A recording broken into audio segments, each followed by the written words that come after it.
नमस्कार, मैं हूं प्रशांत चुरहे। कोरोना काल में अभी तक भारत ने जिस तरह वायरस के खिलाफ लड़ाई लड़ी है, उसमें प्रधानमंत्री नरेंद्र मोदी हमेशा एक नायक के तौर पर उभर कर सामने आए। कोरोना की दूसरी लहर ने देश में कोहराम जरूर मचाया, लेकिन जल्द ही इसकी रफ्तार पर काबू पा लिया गया। सच तो यह है कि मुश्किल के इस दौर में प्रधानमंत्री नरेंद्र मोदी ने कोरोना पर काबू पाने के लिए जो रोडमैप बनाया, वो अब धीरे धीरे कामयाब होता दिखाई दे रहा है। इस दौरान चाहे ऑक्सीजन की किल्लत हुई हो या फिर वैक्सीन की, मोदी सरकार ने हर मुश्किल पर फतेह हासिल की और इसके साथ ही साथ उन्होंने देशवासियों को कोरोना के खिलाफ जंग में यह यकीन दिलाया कि ना तो भारत हारेगा और ना ही भारतवासी, और इस लड़ाई में भारत की जीत होगी और कोरोना की हार।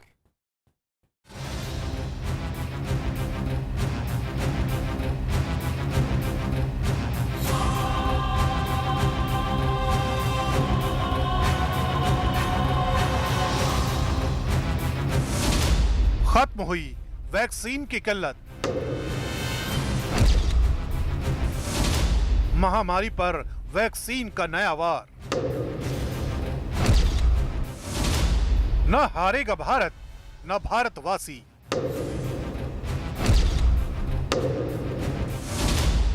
जीतेगा इंडिया, हारेगा कोरोना।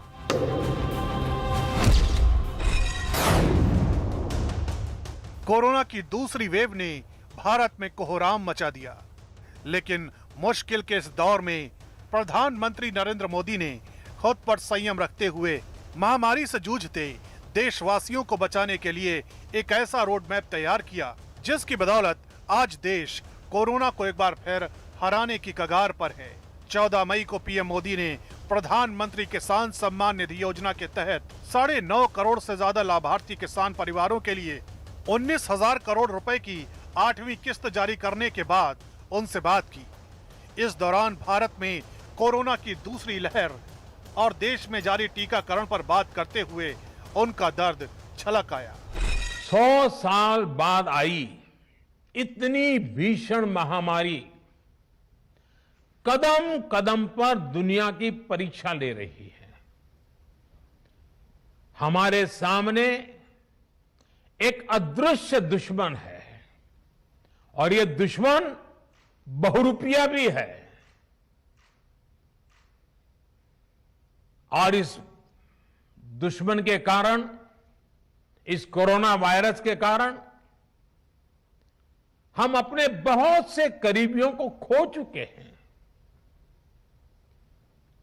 बीते कुछ समय से जो कष्ट देशवासियों ने सहा है, अनेकों लोग जिस दर्द से गुजरे हैं, तकलीफ से गुजरे हैं, वो मैं भी उतना ही महसूस कर रहा हूं। सच तो यह है कि नरेंद्र मोदी की अगुवाई में सरकार ने कोरोना की दूसरी लहर के सामने हार नहीं मानी। लगभग 1 महीना पूरा होने को आया है, लेकिन पीएम मोदी न थके हैं और न ही रुके हैं। हर दिन कोरोना से जुड़े हर स्टेक होल्डर्स से बात कर रहे हैं। ऑक्सीजन की किल्लत हुई तो मोदी सरकार ने तमाम सरकारी मशीनरी को एकजुट कर दिया। रेमडेसिविर की मुश्किल आई तो सरकार ने इसका उत्पादन बढ़ा दिया। अब वैक्सीनेशन की किल्लत की दिक्कत आई तो मोदी सरकार ने इसकी कमी दूर करने के लिए देश में उत्पादन बढ़ाने और दुनिया भर से दवा आयात को बढ़ाने के लिए बड़ी कंपनियों के साथ बात कर इस किल्लत को भी दूर कर दिया। सच तो यह है कि 16 मई से 31 मई तक केंद्र सरकार राज्यों को 192 लाख कोविड वैक्सीन की डोज भेजेगी। सभी राज्यों को ये वैक्सीन डोज मुफ्त दिए जाएंगे। इनमें कोवैक्सीन की 29.49 लाख डोज और कोविशील्ड के 162.5 लाख डोज शामिल होंगे। राज्यों को दवा भेजने से पहले ही बताया जाएगा कि उनकी मुफ्त वैक्सीनेशन की खेप कब मिलेगी, ताकि इसकी बर्बादी से बचा जा सके। केंद्र सरकार के मुताबिक राज्य और निजी अस्पतालों को मई महीने के लिए 4.39 करोड़ से ज्यादा डोज पहले ही दी जा चुकी हैं। अब तक देश भर में 18 करोड़ से ज्यादा लोगों को वैक्सीन दी जा चुकी है। गांव में रहने वाली सभी भाई बहनों को कोरोना से फिर सतर्क करना चाहता हूं। ये संक्रमण अभी गांव में भी तेजी से पहुंच रहा है।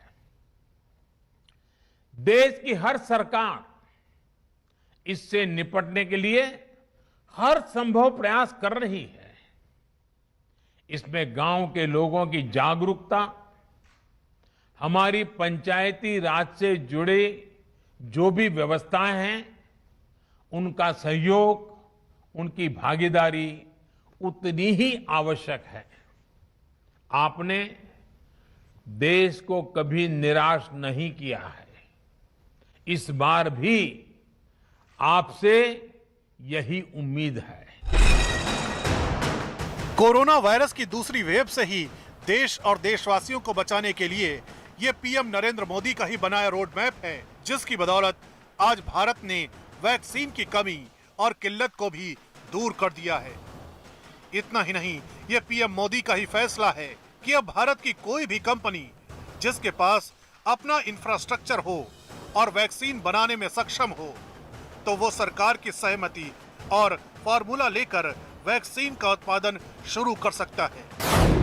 सच तो ये है कि भारत किसी भी अन्य देश से ज्यादा वैक्सीनेशन कर रहा है। केंद्र सरकार ने वैक्सीन के उत्पादन को बढ़ाने के लिए दुनिया भर की बड़ी कंपनियों से बात की है। फाइजर और जॉनसन एंड जॉनसन जैसी कंपनियों से भारत में वैक्सीन भेजने और यहीं बनाने की बात तय की है। इसके अलावा नोवावैक्स वैक्सीन का तीसरा ट्रायल चल रहा है। सरकार को उम्मीद है कि जल्द ही इसे भी इस्तेमाल करने की मंजूरी मिल जाएगी। इतना ही नहीं, रूस की वैक्सीन स्पुतनिक का आयात भी शुरू हो चुका है और स्पुतनिक वैक्सीन का उत्पादन भी भारत में होगा। ये जो सारी मिलाकर जो डोजेज हैं, जिसमें से मैंने कहा कि 18 करोड़ डोजेज भारत के अंदर ऑलरेडी दी जा चुकी हैं।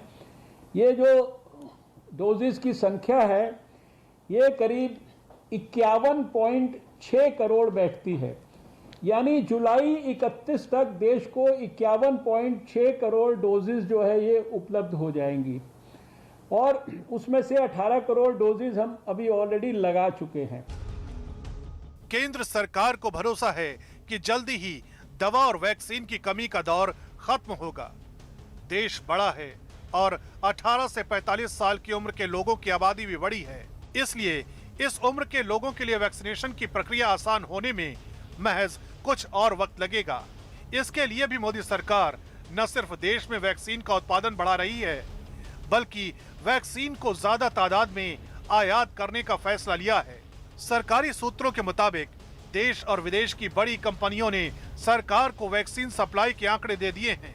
इनके मुताबिक भारत बायोटेक और 3 अन्य कंपनियां मिलकर मई में 1 करोड़ 70 लाख, जून में 2.5 करोड़, जुलाई में 6 करोड़, अगस्त में 7.5 करोड़, सितंबर में 7 करोड़ 70 लाख, अक्टूबर में 12 करोड़ 20 लाख, नवंबर में भी 12 करोड़ 20 लाख और दिसंबर में 15.5 करोड़ डोज की सप्लाई करेगी। रूस मई में 60 लाख, जून में 1 करोड़, जुलाई में 2 करोड़ 81 लाख, अगस्त में 1 करोड़ 60 लाख, सितंबर में 1 करोड़ 70 लाख, अक्टूबर में 3 करोड़ 10 लाख, नवंबर में 6.5 करोड़ और दिसंबर में 8.5 करोड़ स्पुतनिक वैक्सीन के डोज सप्लाई करेगा। जायडस कैडिला की वैक्सीन भी जुलाई 2021 के आखिर तक आ जाएगी। कंपनी अगस्त से दिसंबर तक यानी 5 महीनों में 5 करोड़ डोज सप्लाई करेगी। बायोलॉजिकल ई लिमिटेड की वैक्सीन भी जुलाई 2021 तक बाजार में आ जाएगी। कंपनी अगस्त से लेकर दिसंबर तक यानी 5 महीनों में 50 करोड़ डोज सप्लाई करेगी। जेन नोवा कंपनी के मुताबिक सितंबर से लेकर दिसंबर तक हर महीने 1 करोड़ यानी 4 करोड़ वैक्सीन की सप्लाई करेगी। जॉनसन एंड जॉनसन अगस्त से दिसंबर तक हर महीने 5 करोड़ वैक्सीन यानी कुल 25 करोड़ वैक्सीन डोज सप्लाई करेगी। SII सितंबर से दिसंबर यानी 4 महीने के बीच अपनी कोवैक्स वैक्सीन के 10 करोड़ डोज सप्लाई करेगी। भारत बायोटेक सितंबर से दिसंबर यानी 4 महीने के दौरान अपनी नई इंट्रानेजल यानी नाक के जरिए ली जाने वाली वैक्सीन के 40 करोड़ डोज सप्लाई करेगी। इसके अलावा केंद्र सरकार फाइजर और मॉडर्ना जैसी बड़ी दवा कंपनियों से भी उनकी वैक्सीन के आयात और देश में उत्पादन पर बात कर रही है। नीति आयोग के सदस्य डॉक्टर बीके पॉल के मुताबिक सिर्फ कोवैक्सीन, कोविशील्ड और अब स्पुतनिक के अलावा 5 अन्य वैक्सीनों की बदौलत देश से कोरोना को खत्म करने की जंग शुरू होगी। उनके मुताबिक 2021 के अंत तक देश को मिलने वाली 8 वैक्सीन के जरिए वैक्सीनेशन की प्रक्रिया पूरी होगी। इतना ही नहीं, गुरुवार को उन्होंने अपनी प्रेस कॉन्फ्रेंस में यह बताया था कि अगस्त 2021 से लेकर दिसंबर तक देश में कुल वैक्सीन के 216 करोड़ डोज तैयार होंगे, जो सिर्फ देश और देशवासियों के लिए होंगे। कोरोना की दूसरी लहर से जूझते देश के लिए एक अच्छी खबर यह भी है कि कोरोना के खिलाफ भारतीय वैज्ञानिकों ने एक बार फिर बहुत बड़ी सफलता हासिल की है। डीआरडीओ के वैज्ञानिकों ने कोरोना के खिलाफ एक ऐसी संजीवनी तैयार करने का दावा किया है जो न सिर्फ कोरोना मरीज की ऑक्सीजन पर निर्भरता कम करती है, बल्कि महज कुछ दिनों के भीतर मरीज ठीक होकर अपने घर जा सकता है। डीआरडीओ यानी रक्षा अनुसंधान और विकास संगठन के मुताबिक उसने 2DG नाम की दवा तैयार की है, जिसकी बदौलत कोरोना के संक्रमण का शिकार बने लोग जल्द ठीक हो जाएंगे।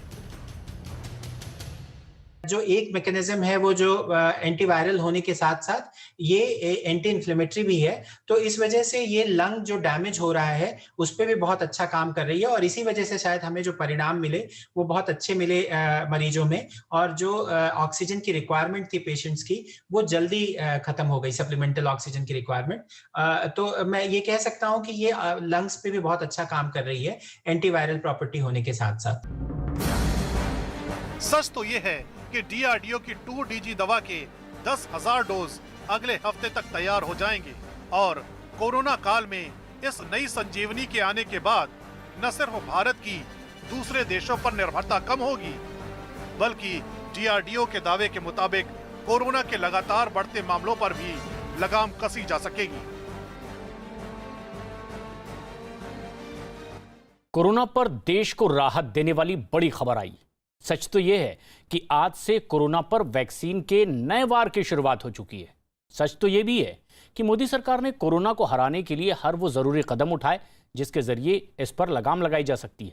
इसके अलावा ये बात तो WHO यानी कि विश्व स्वास्थ्य संगठन भी कह चुका है कि भारत में कोरोना के मौजूदा संकट और तीसरी लहर को काबू करने में वैक्सीन सबसे बड़ा हथियार साबित होगी। WHO के वैज्ञानिकों का दावा है कि कोरोना का भारतीय वेरिएंट दूसरे देशों में पाए जाने वाले वेरिएंट की तुलना में कहीं ज्यादा घातक है, लेकिन भारत में जो वैक्सीन लग रही है उसके सामने कोरोना का हर वेरिएंट धराशायी हो जाएगा।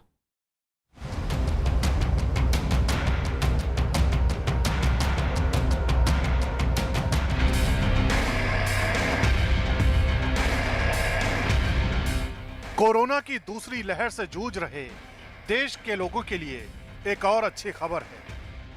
देश में रूस की वैक्सीन स्पुतनिक वी के जरिए वैक्सीनेशन की प्रक्रिया शुरू हो गई है। हैदराबाद में 14 मई से स्पुतनिक की पहली डोज दी गई। डॉक्टर रेड्डीज लेबोरेटरीज के मुताबिक भारत में स्पुतनिक की पहली खेप 1 मई को आ गई थी और जरूरी मंजूरी मिलने के बाद से इसका इस्तेमाल शुरू कर दिया गया है। कंपनी के मुताबिक अगले कुछ महीनों में रूस से वैक्सीन की अगली खेप लगातार आएंगी। इसके अलावा स्पुतनिक भारत की दवा कंपनियों के साथ मिलकर देश में इसका उत्पादन भी शुरू करेगी। अभी रूस से स्पुतनिक वैक्सीन आयात करने पर इसके एक डोज की कीमत 948 रुपए होगी। इस पर उपभोक्ताओं को 5% GST भी देनी होगी, यानी कुल मिलाकर स्पुतनिक का एक डोज 995 रुपए 40 पैसे का होगा। कंपनी का कहना है कि जैसे ही देश में स्पुतनिक का उत्पादन शुरू हो जाएगा तो इसकी कीमत कम होने की उम्मीद है। रशियन डायरेक्ट इन्वेस्टमेंट फंड के CEO किरिल दिमित्रिव के मुताबिक स्पुतनिक भारत और रूस की वैक्सीन है। इसका ज्यादातर उत्पादन भारत में होगा। हमें उम्मीद है कि हम भारत में इस साल स्पुतनिक के 850 मिलियन डोज तैयार कर लेंगे। हम जल्द ही स्पुतनिक लाइट वैक्सीन को भी भारत में उतार देंगे। कोरोना को हराने के लिए मोदी सरकार ने एक और अहम फैसला लिया है। दरअसल सरकार ने यह फैसला किया है कि कोविशील्ड को ज्यादा असरदार बनाने के लिए उसके 2 डोज में ज्यादा दिनों का अंतर बढ़ाया जाए। केंद्र सरकार के मुताबिक उसने ये फैसला एक स्टडी के आधार पर लिया है। इस स्टडी में पाया गया कि अगर कोविशील्ड की दूसरी खुराक 12 से 16 हफ्ते में ली जाए तो ये 85% तक असरदार होगी, जबकि अभी ये 79% असरदार है। ब्रिटेन में अप्रैल के आखिरी हफ्ते में जो कोविशील्ड वैक्सीन पर की गई एक रिसर्च के परिणामों के मुताबिक 3 से 4 महीने में कोविशील्ड के 2 डोज लेने पर उसका प्रभाव बेहतर होता है। इस स्टडी में पाया गया कि भारत में कोविशील्ड अभी 6 से 8 हफ्ते के गैप में दूसरी डोज दी जा रही है, जो 79% तक प्रभावी है। लेकिन जब इसे 12 से 16 हफ्ते के अंतराल में दिया जाएगा तो यह 85% तक असरदार होगी। 4 हफ्ते के अंतराल से कोविशील्ड लगाया जाए तो करीब 69% का वो है वैक्सीन एफिकेसी है, 79% है। और जो इस तरीके से अंतराल बढ़ा दिया जाए तो 85% तक रहता है। तो बहुत ज़्यादा अंतर नहीं है, लेकिन ऐसा परेशान होने की ज़रूरत नहीं है। दूसरा, मैं यहाँ पर ये बहुत अच्छी तरीके से कहना चाहूँगा कि टीका लगने के बाद लापरवाही नहीं होनी चाहिए। लापरवाही कोरोना अप्रोप्रिएट बिहेवियर की, नहीं तो क्योंकि ब्रेक थ्रू इन्फेक्शन हो सकता है। और दूसरा, अगर टीका लगाने के बाद अगर आपको कोरोना जैसे लक्षण दिखाई देते हैं, तुरंत अपनी जांच कराएं। सच तो यह है कि जो लोग कोविशील्ड की दोनों खुराक ले चुके हैं उन्हें घबराने की जरूरत नहीं है। National technical advisory group on immunization के सदस्य NK अरोड़ा के मुताबिक कोविशील्ड की दोनों खुराकों के बीच गैप बढ़ने से अभी के मुकाबले 6% ज्यादा असरदार होगी। इसका मतलब ये है कि जिन्होंने पहले ही कोविशील्ड की दोनों खुराकें ले ली हैं, उन्हें किसी भी तरह की चिंता करने की जरूरत नहीं है। इस गैप को बढ़ाने से एंटीबॉडी में 40 से 50% तक इजाफा होगा। 3 से 4 महीने पर टीका लगाने से उसका प्रभाव, कोविशील्ड का प्रभाव बेहतर होता है, लेकिन कोवैक्सीन के 2 टीकों के बीच में अंतराल जो है उसमें कोई परिवर्तन नहीं किया गया। डॉक्टर अरोड़ा के मुताबिक अगर किसी को कोरोना का इन्फेक्शन हो जाए तो उसके शरीर में 3 महीने से लेकर 9 महीने तक एंटीबॉडी रहती है, जबकि टीका लगने के बाद एंटीबॉडी कई गुना ज्यादा प्रोड्यूस होती है और लंबे वक्त तक रहती है। भारत में कोरोना वैक्सीन कितनी प्रभावशाली है और वैक्सीन लगने के बाद ब्रेक थ्रू इन्फेक्शन की क्या संभावना है, वैक्सीन के डोज के बीच गैप बढ़ाने पर इसका क्या असर होगा, ये सब जानने के लिए एक नेशनल ट्रैकिंग सिस्टम बना है, जिसकी रिसर्च की रिपोर्ट अगले 4 हफ्ते में आएगी। दरअसल नेशनल ट्रैकिंग सिस्टम के जरिए ये भी देखा जा रहा है कि वैक्सीन लेने के बाद कितने लोग बीमार पड़ रहे हैं, और अगर बीमार पड़ रहे हैं तो उसकी गंभीरता कितनी है। इस ट्रैकिंग सिस्टम के माध्यम से ये भी पता लगाया जा रहा है कि जिन्हें वैक्सीन की 1 डोज लगी तो बीमारी की गंभीरता क्या है। इसके अलावा 2 डोज लेने के बाद भी बीमारी की गंभीरता कितनी है, और अगर टीका नहीं लगा तो बीमारी की गंभीरता क्या है।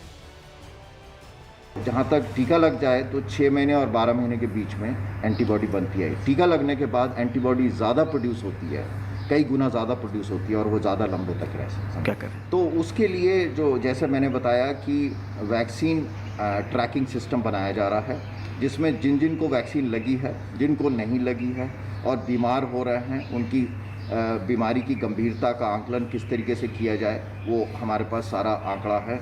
और उससे ये पता चल सकेगा कि अगर टीका लगाते हैं, 1 टीका लगाए तो उसके बाद बीमारी की गंभीरता कैसी है, 2 टीके लगे तो उस समय बीमारी की गंभीरता कैसी है, और अगर टीका नहीं लगाओ तो गंभीरता कैसी रहती है। तो इस तरीके से एक पूरा का पूरा कॉम्प्रिहेंसिव तरीके से हमें अपने देश की जो जनता है उसके बारे में पता चलेगा।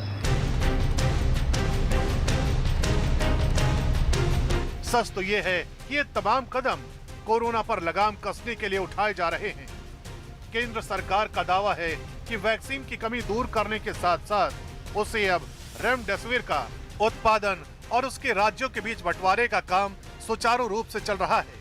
जब रेमडेसिविर की मांग बढ़ने लगी तब केंद्र सरकार ने 7 कंपनियों की बैठक बुलाकर कीमतें तय कर दी थी। ये कीमत 3500 रुपए है। रेमडेसिविर की फॉर्मुलेशन के साथ 7 बड़ी कंपनियों के साथ करार किया। इसके अलावा जब महाराष्ट्र सरकार ने आरोप लगाया कि वहां की कंपनी भी रेमडेसिविर बना सकती है लेकिन इजाजत नहीं मिल रही, तो केंद्र सरकार ने न सिर्फ महाराष्ट्र को दवा के उत्पादन की इजाजत दी बल्कि उनकी पूरी दवा खरीदने की शुरुआत भी कर दी। 10 अप्रैल से पहले सिर्फ 20 प्लांटों पर रेमडेसिविर बन रहा था, जिसमें हर रोज 3.25 लाख वॉयल बन रहे थे। लेकिन राज्य सरकारों की दवा की कमी की शिकायत के बाद केंद्र सरकार ने अब इसका फॉर्मूला शेयर कर इसका उत्पादन बढ़ा दिया है, यानी रेमडेसिविर की कमी भी खत्म कर दी गई है। 10 अप्रैल के बाद अब कुल 57 फैक्ट्रियों में हर रोज 1.07 करोड़ वॉयल का उत्पादन हो रहा है। केंद्र सरकार ने ये भी संकेत दिए हैं कि कोरोना की ये दूसरी लहर कम होने के बावजूद भी इसके उत्पाद को कम नहीं किया जाएगा। केंद्र सरकार के मुताबिक रेमडेसिविर के स्टॉक को बचाकर रखा जाएगा ताकि अगर कोरोना की तीसरी लहर आती है तो इस इंजेक्शन की किल्लत ना हो। यानी साफ है कि केंद्र सरकार आने वाले खतरे से निपटने के लिए पूरी तरह से तैयार हो चुकी है।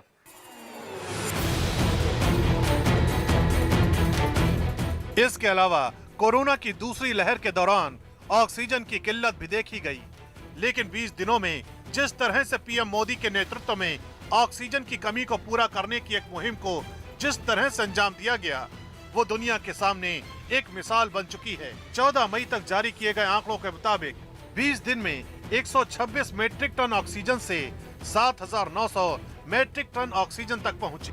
24 अप्रैल से 12 राज्यों के लिए ऑक्सीजन एक्सप्रेस की सेवा शुरू हुई। ऑक्सीजन एक्सप्रेस हर रोज 800 metric ton liquid medical oxygen deliver कर रही है। 14 मई तक महाराष्ट्र को 426 मीट्रिक टन ऑक्सीजन मुहैया करवाई जा चुकी है। उत्तर प्रदेश को 2,210 मीट्रिक टन ऑक्सीजन भिजवाई जा चुकी है।